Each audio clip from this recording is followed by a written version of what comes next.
नमस्कार, प्रभा साक्षी पॉडकास्ट में आप सभी का स्वागत है।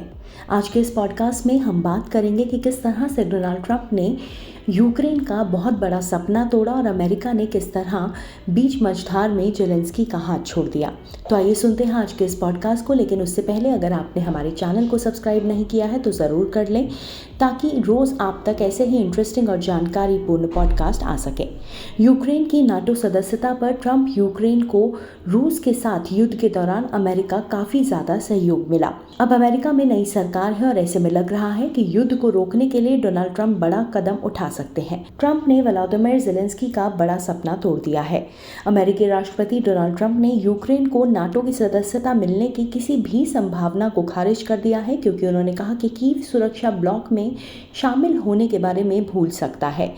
ट्रंप का यह बयान यूक्रेनी राष्ट्रपति व्लादिमीर ज़ेलेंस्की की अमेरिकी यात्रा से ठीक पहले आया है। ट्रंप ने कहा, नाटो आप इस बारे में भूल सकते हैं। उन्होंने कहा, मुझे लगता है कि शायद यही कारण है कि अब यह सब शुरू हुआ। जबकि रिपब्लिकन राष्ट्रपति ने यह उल्लेख करने से इनकार कर दिया कि वे दोनों पक्षों से क्या रियायतें मांगेंगे। उन्होंने स्पष्ट रूप से अपने प्रशासन की स्थिति बताई कि पश्चिमी सैन्य गठबंधन नाटो में शामिल होने की यूक्रेन आकांक्षा स्वीकार्य नहीं है। बुधवार को अपनी पहली कैबिनेट बैठक को संबोधित करने वाले ट्रंप ने शुक्रवार को व्हाइट हाउस में ज़ेलेंस्की की यात्रा की भी पुष्टि की, जिसमें उन्होंने बहुत बड़े समझौते के रूप में संदर्भित किया।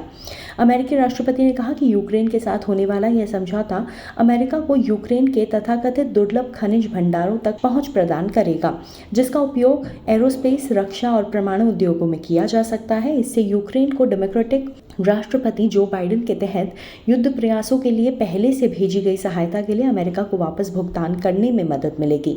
बुधवार को एक समाचार सम्मेलन में ज़ेलेंस्की ने यह भी कहा कि एक आर्थिक सौदे की रूपरेखा पर पहुंच गया है, लेकिन इससे अभी तक अमेरिकी सुरक्षा गारंटी शामिल नहीं है, जिसे उनका देश महत्वपूर्ण मानता है।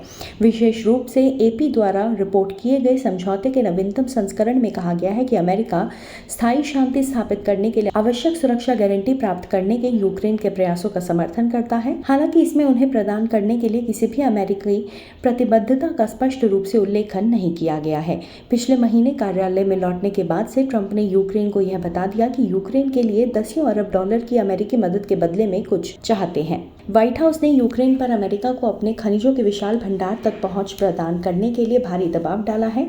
शुरुआत में ज़ेलेंस्की ने अमेरिकी प्रस्तावों का विरोध किया, यह तर्क देते हुए कि उनमें यूक्रेन के लिए पर्याप्त सुरक्षा आश्वासन नहीं थे और 500 बिलियन अमेरिकी डॉलर की प्रस्तावित कीमत यूक्रेन के लोगों की पीढ़ियों को कर्ज में डुबो देगी।